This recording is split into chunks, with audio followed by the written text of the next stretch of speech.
Everybody, welcome back to the Tech Intersect podcast. I'm your host, Dr. Tonya Evans, and in today's episode, we're diving into the world of fintech and blockchain innovation with Dan Mulligan, founder and CEO of nycrypto and the mastermind behind Tidus Wallet.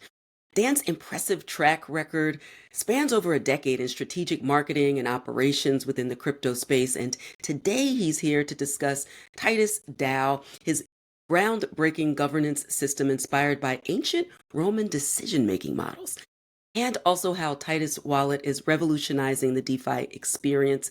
Get ready to explore the world of digital finance as we start to unpack the complexities, but also the opportunities of bridging the gap between Web 2 and Web 3. We will talk about all of that and more in a moment. But first, Dan, welcome.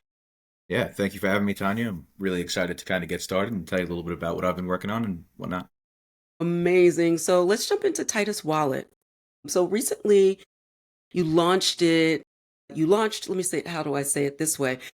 Launched the Tidus Games alongside I guess it's the Tide tokenomics token. You can talk about what that means and how it's implemented in gaming, because I'm really excited about the use of gaming in this particular space. So for the audience, explain the concept behind gamifying the user experience in crypto and how it really enhances user engagement.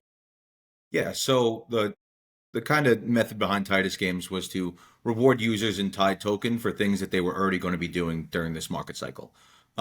People are constantly staking, they're using DeFi, they're swapping, they're lending and borrowing. Why not now? Every time you do that, even on the dApps that are giant blue chips that you would find on desktop, now you could do that right in the wallet and then you earn points. That point system has a leaderboard, and that leaderboard dictates multipliers, bonuses that you could get, and all of those points when we do TGE and launch our token will then turn to Tide tokens that will be airdropped to our users. And it's a little bit, I believe it's 4% of the total supply we're going to be airdropping to people who are actively using the wallet and early adopters. Recently on my pod about user interface and experience in the space. So UI UX, I entered the space in 2017, and I feel like it's only incrementally better at best. And I feel like where we are now, Q4 of 2024 and going into 2025, there'll be a lot of excitement and activity, good, bad, or otherwise, on the hill. I just imagine a whole new user base that is really going to have the same challenges of onboarding into digital assets space and into DeFi. Talk about the user experience in particular and how valuable it is to have this additional component of gaming. Yeah, I think it's not just the gaming portion of it, it's more of the reward portion of it. Mm. Incentivization in order to have people use your product, test it, and do it in a way where they're not having to do something that they wouldn't be normally doing already. If you're a new crypto user, Titus is extremely friendly to what you're kind of already going to be going through, KYCing, trying to find what dApps going to get you the best yield, so on and so forth. So for us, like crypto UX and UI has always been poor. It's something that since I got into the space in late 2016 has always been a challenge, right? Everything is very desktop friendly. Almost nothing is very mobile friendly. There's web browsers, and also if you want information, your odds are using a whole bunch of tools, or maybe you're deep in crypto Twitter, but it's not something that someone could just hop into a single point of contact, especially on their phone, and then interact with just a few clicks. And that's kind of what we've done with Titus, and the games now empower you and reward you to interact and do that. And we're going to continue to run the games all the way through, hopefully into the bull market in Q1 of next year, or maybe even late Q4 this year. But the goal is to launch that token in like March 2020, be able to reward our users that not only are just those early adopters, like I mentioned before, but also users who might be migrating from somewhere else to get rewards for stuff that they were doing and not being rewarded for. Is this on Ethereum? Is this an Ethereum?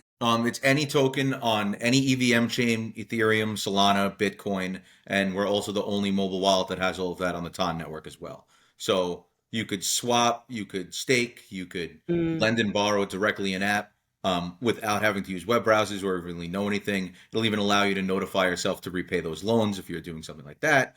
And on top of that, we're also the cheapest. We offer our users 60% less fees than all of the major wallets that are out there right now. Exciting. All right, so let's switch to talk about the DAO in particular. I'm really fascinated by this idea of developing, and for those who don't know, DAO stands for Decentralized Autonomous Organization, the new kind of novel decentralized method of governance. And so, Dan, talk about what how you were inspired, I should say, by Roman Consul system, what that is, and how those kind of ancient governance principles and models really translate into modern DeFi. Yeah, so it's interesting. The concept was actually created by a friend of mine whose podcast I went on. And what they were doing was they were writing all sorts of history and crypto tie-ins and things like that. And one of it was this very long 4-part article about Roman DAOs and consuls and kind of how crypto could fuse it together. So Titus is actually just a version of that I took. And James is now on the team as our DAO expert and tokenomics guy, sort of speak. But we did that because there's a problem with DAOs. You either decentralize too fast or you don't decentralize at all. And with this Roman system and some of the things we've taken from it enables a pass off where there is a Caesar who is an absolute. They are able to veto any proposals. They're able to make all of the right decisions for the company and the product. And we're actually calling it more of a decentralized autonomous product, right? Mm, Because it's very focused on like what you could do within the app, the types of things that we're going to be adding to it. And it's not really about the organization and the people and like giving out grants and stuff. It's more of you have ownership of the most important piece of your DeFi journey, and that's your wallet. Um, and the other thing that we've implemented from kind of the Roman side of things is a Senate and a House. So everyone that is a tied staker or holder is a member of the House. And then there are 10 Senate members that are elected by the House to represent them. Then mm. there is a messenger, well, 2 messengers, and those messengers are really in charge of taking all of the proposals, all of the really important information, and distilling it for the Senate from the House and vice versa. This kind of allows us to be constantly making the best decisions without having any bottlenecks through that process. And that's something that we kind of took from like the Romans and having a Caesar that kind of gets to say, hey, this is the way things go for a short period of time. But the goal is to pass it on to the House and Senate after 2 years from the launch. And I'll be the first Caesar. And then when it gets passed over, there'll be a Senate that is essentially half board members. And we're actually using NFTs in order to make sure that no one could cheat their way into a Senate seat or anything like that. Those NFTs, they'll automatically burn after a certain period of time, and a new one will be minted for the House to then vote on. So everything's in the people's hands from the individuals that they'll be voting on in the Senate all the way up to the Caesar and the things that get to him in the beginning of the process. So what's old is new. That's fascinating. That Yeah. really is that's fascinating. When I think about switching to nycrypto Labs, so you're doing great to successfully raise 800K in pre-seed funding to scale Tidus Wallet. What were the key factors that attracted investors to the project, and how do you plan to leverage the funding in order to expand the wallet's capabilities? Yeah, so I'm a first-time founder. I've been a CMO at large exchanges and a few other really cool fintech projects, but this is my first time ever having to raise or do anything like that. So we kind of built the product first. The product was actually bootstrapped to a live MVP. So this way, when I was reaching out to investors, I had something to say, hey, I built this and I didn't need your money, and now I need your money to kind of get the V1 out and scale it and hire and do all the things that traditional company does. Um, when I started kind of the process of that, it was very like cold. I was sending a lot of emails. I was really grinding and hustling. And I was actually working for another large crypto project. And one of the VCs said, who's the marketing guy that's doing this? He said, like, I'd love to meet him. And then I got on a call with them and it kind of became, well, I also have this other thing I'm doing on the side that I bootstrapped that I'm raising for. And then that slowly actually led to DNA to put the first money in, and then that opened up the door to be intro to the rest of the investors. And then it was very like, hey, download this.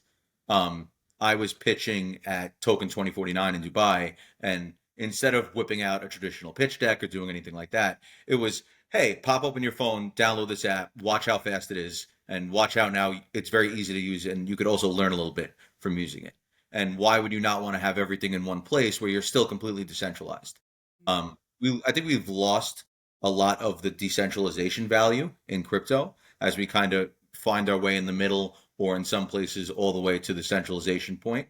And Titus is not centralized at all. It is completely decentralized. We do not even use AWS to host. We use Ash in order to kind of keep that value alive. So yeah, I think when it came to raising, it was try the product, and if you like it, then I would love to have you on the team and on the cap table. Compressing or shortening that time to market, even when we're talking about that just kind of the shitty first draft or whatever your your most viable product would be, getting that in front of investors' eyes is critically important, especially because things are moving at this meteoric pitch. Like tech is always that way, but it seems like in our space it's even faster. And by the time you can get a pitch deck and a meeting, and like the train has left. We're on to the next, right? Thinking about how quickly things go. And it also makes me think back to something you said a bit earlier about, I don't know, like managing in the L2 space. You have this like array of blockchain networks in the EVM environment. And it makes me think of the challenges of managing like a multi-chain environment. What are some of the pitfalls and how have you navigated that as a founder? Yeah. So it was the whole reason that we actually started building the wallet was I had my dad and one of my best friends come over my house to set up a MetaMask wallet and like go through that process. And we did it for 30, 45 minutes or so. And my dad looked at me, he's like, I'm never doing this. He's like, you have no chance of me. Like, it's awesome you can earn 80% on like some sort of coin, but My I'm, God, right. yeah, but I'm never going to sit and do this and then go online and then I have to sign a bunch of things that I don't know what I'm signing and it's not explained. So that's kind of what started everything. And it got to this point where it was like, how do you build something that is not just an MVP, but something where a user could immediately take it and go at it and they don't have to deal with kind of anything. So that was the kind of start of like the wallet being built. And then as far as you asked before about scaling and like kind of Mm. what do you do now that you've raised money and stuff? And for us, it's like we already had that V1. So for us right now, it's very much to build an organic way and get to the next level and then come out with the token and then start decentralizing ourselves further and further to then where I'm just essentially a shareholder within the whole thing. You have had a really interesting lead up in terms of your professional career leading up to this moment. Let's take a step back and show that all roads can lead to still being the smartest person in the room. I get the sense you're a lifelong learner. You don't just tinker at the edges. You jump into the deep end of the ocean and then you just like keep pushing. Talk about the lead up and kind of that transformative process for you for doing what you're doing now. Yeah, so I started my career in big data and analytics working at a company called Verisk, which is this huge company that just aggregates insurance data and stuff like that. And went down that rabbit hole. You're totally right. That's something that I do very, very often. I would say that after Verisk is when I found Bitcoin. And then it became, whoa, what is this? This is pretty cool. And I had some people that were buying it. I was very early in my career at that point, and I kept going down the rabbit hole. Wow, now there's ETH, and then there's a whole nother layer of cryptos within that. And I think XRP had like just came out and everybody was Hmm. talking about that. And it wasn't a bull cycle yet, but people were kind of still getting there. And after that, I wanted to work in the space. So I started volunteering and kind of helping with like little communities and NFT projects really anywhere I could while I was working my 9 to 5. And then that kind of led into me consulting for projects. And then consulting for projects slowly led into me joining an exchange where I got to head up marketing in their entire division and focus on building consumer products that had a focus on acquisition and retention.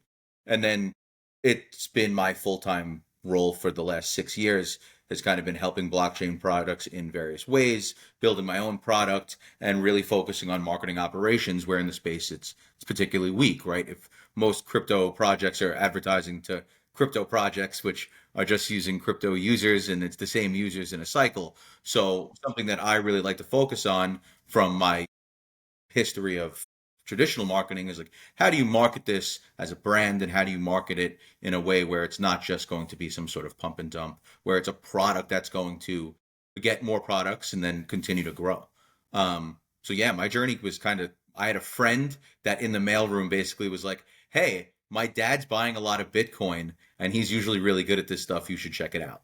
And then it was like, Amazing. yeah, that was it. And then after that, a year later, I left that job to go join a Y Combinator startup called Ad Hoc.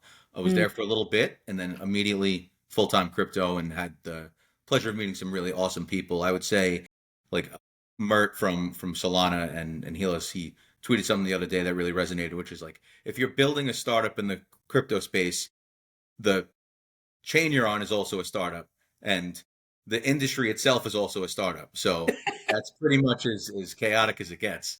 Absolutely. Startup on startup on startup. That I've never heard it said that way, and that is so spot on. It's the accuracy for me. But you mentioned, because I know you're doing some fractional CMO work, right? As well as you continue on the consulting side. And as we're talking about marketing, I think this is a really important point, especially for those who, like you, started probably in 2016. For me, 2017, it was kind of the ICO boom bust and reformation. So many of those token raises were probably unregistered securities, but and we could have a whole other pod about the distinctions between the SEC, the CFTC, et cetera, et cetera. I spent a lot of time on the policy and regulatory side. But the thing that does come up a lot that I think hems startups up in this space is the concept around marketing, how unintentionally maybe using words in a way that could get them in some regulatory trouble if their intention is not to be a security. You also mentioned earlier the use of airdrops, and I know that that has always kind of raises alarm bells for projects as well. How do you think through this for your own projects, and how do you advise token projects about marketing and the nuance and the importance of getting that right? Yeah, it's a great question. I think for me, early on, it was just really getting to know your general counsel and Mm, having the conversations really early. Hey, could we put together documentation on what we can and cannot say on a very high level, and then work our way into some level of messaging? Airdrops, for example, right? You need to use points versus, hey, we're giving you tokens. There's a lot of different language things that you need to use when using that type of stuff. And then also, you don't want to tell anyone that they could actively make money, and there's the whole investment advice side of marketing and doing all of that. So what I've done is really just kept a close relationship, and because it's something that's evolving month over month, it seems, and it's also very ranging to where you are geo wise, right? For example, I could advertise in Turkey for Titus, and we do that with no problem. But if I wanted to go run that same exact Twitter ad in the US, I could not do it.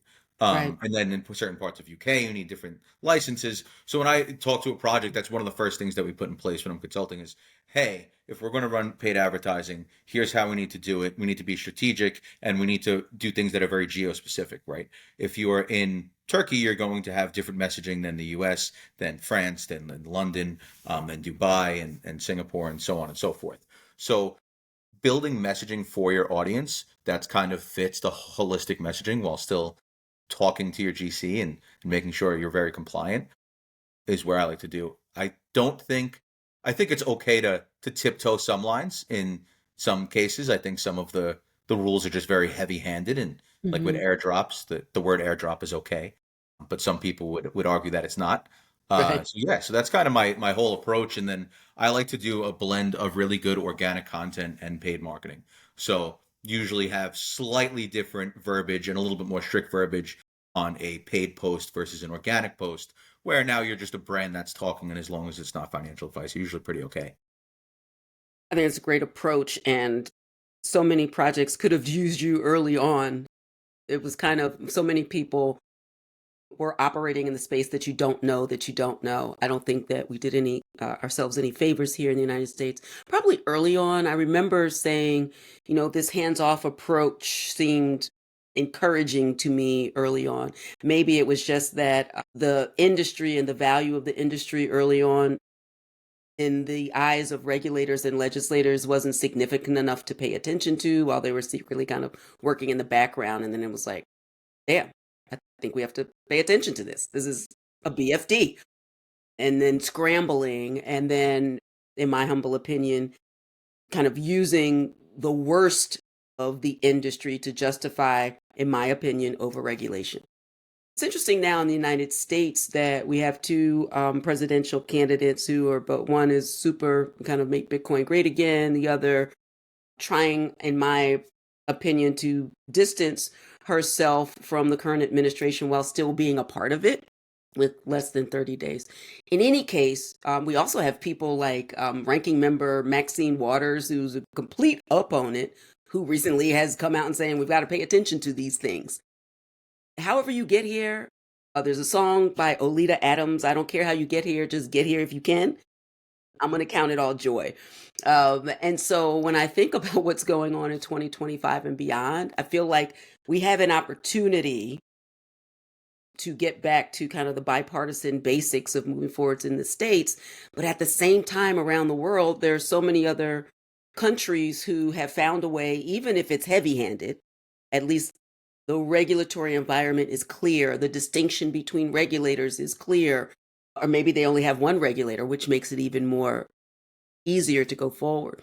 This is kind of just setting the context for a final question around what would be, in your opinion, the kind of the ideal regulatory environment that isn't forcing people to be so hyper focused on geo fencing and trying to like do hopscotch from country to country when we are using the same internet from a 2.0 world, but now we're moving value in 3.0 and all of a sudden we have to divide it up. This like makes no sense to me. I think it must be incredibly frustrating, to say the least, for good faith innovators in the space. And I just want to kind of get your thoughts on that and what would be ideal so that you could, in a good faith way, move forward with your projects. Yeah, that's a great question. I think the first thing that needs to happen is there just needs to be clarity in the US, right? Once it doesn't, whoever your candidate is, it doesn't matter. Whoever that person is needs to just provide clarity and structure, right? And I think a lot of the world looks to us for guidance on these type of large topics as the superpower and all of that type of stuff. And we're not providing it. And now it's causing other places to now go and create their own thing, whether you're heavy-handed like El Salvador, or maybe you're not as heavy-handed really at all, and you're like a BVI or a Cayman or Colombia or Romania, whatever it might be with crypto, or Singapore, who's a ton of really great stuff, and Dubai as well, especially making it tax-free recently and whatnot. We just need to come up with a structure and guardrails. This way people are able to innovate and operate in the space without having to worry or move their business or set up entities to launch tokens from and all of that type of stuff. But until we get there, everything is kind of just an empty promise. And you could sit there and say, well, this is a commodity, this is a equity, this is that. But until people could clearly look at what they're building and say, I already know what that is because here's the book on it, so to speak, we're not going to be in a great place and there will be large division. I think that in 2025, we do have a great opportunity. And that opportunity is to say, okay, as the US, as the people, as what everyone will eventually probably follow, like we're going to be doing X, Y, and Z. And here is the committee that's going to be set up to run that or take care of it. I think it should be its own thing, right? We didn't, you just, you don't want to take traditional finance and just overlay it, right? The same way that it's not Web 2.5, it's Web 3 and Web 2. You want to have kind of that clear distinction. And then I think we need to put those rails and make it so US businesses could operate and do things globally. Maybe it's something where it's accepted globally, and then, hey, as long as you're within this bandwidth, you could do X, Y, or Z. But I think we're not far away from that. And I think that people are starting to wake up on the political side of things. But I also pessimistically think that it's also just, hey, I could get the crypto vote if I say enough good things about Bitcoin. Right. Great points, Dan. As we close out, I'm thinking about just the rapid evolution of the technology. We kind of touched on that a bit. Where do you see the future of DeFi? I'm not even going to say 5 years, but just in 2 years, given what we've said about the regulatory environment, the trying to keep things in the United States and and beyond? Where are we going in the next 2 years? I would say mass adoption. I think you'll see more assets kind of get accepted into that EFT realm of things that Bitcoin and Ethereum kind of started. I think you'll probably get like two or three more that fall into there, or at least up for that. I think it'll get adopted to things like large 401ks and other kind of large money inflows that will start buying Mm, more Bitcoin, buying more crypto as whole. And I think that retail will get attracted to that. I think that what you saw happen with Robinhood and GME and AMC and all of that, I think that is a sliver of kind of what's to come. And I don't think it'll be as against Wall Street and kind of that type of right. narrative. I think it'll be a lot more of, wow, there's all this opportunity here, and it's a little Wild West, but now I have, I think, accessibility in crypto over the next year and a half in the way that it's embedded in our infrastructure is going to be massive. Whether it be through phones and communication and connectivity, telecoms and things like that, or point of payment, point of sales, where people are going to be able to pay. I was in 7-Eleven in Dubai and was able to buy like a pack of gum with USDC and tap my phone. Love it. Yeah, it doesn't get, I think that's where we're headed just at a global scale. Absolutely. It'll be so ubiquitous that people won't think twice about it, right? And Exactly. it's not too far in the future. I don't know that professionals are ready, but I feel like the rest of us are getting ready. And I tried to tell them, 5 years ago, but now it's going to cost you. But do reach out to both myself and Dan. We're here for you. I love it. Get that USDC ready. I know that. Yeah, it's going to be big. I think the next 2 years are going to be like just crucial in general, from the election year to all the great things that are going to start happening in the market to all the projects that I have the pleasure of working and speaking with. They're all it's all going to kind of come to fruition, and I think something that's been slept on for far too long, despite of how big it already is going to go up tenfold and get a lot bigger. I love it. And finally, for those who are interested in diving deeper, certainly into the crypto and DeFi worlds, even to build their own projects, any parting advice that you'd give them based on your own journey and also the trends really that you are seeing in the market? Yeah, I would say just dive in, go down the rabbit hole. If you're looking for a shortcut to that, I would say go to Tidus.com or look up Titus on your app store and download. And there's little learning modules and things you could do on there. But I would say read.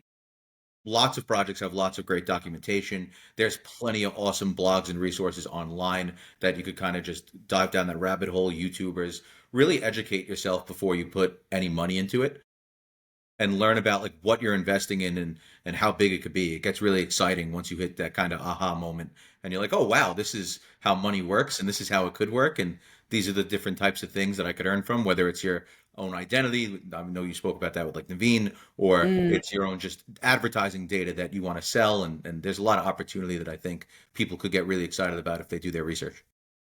yeah, shout out to Naveen and to Rick, Tari Labs.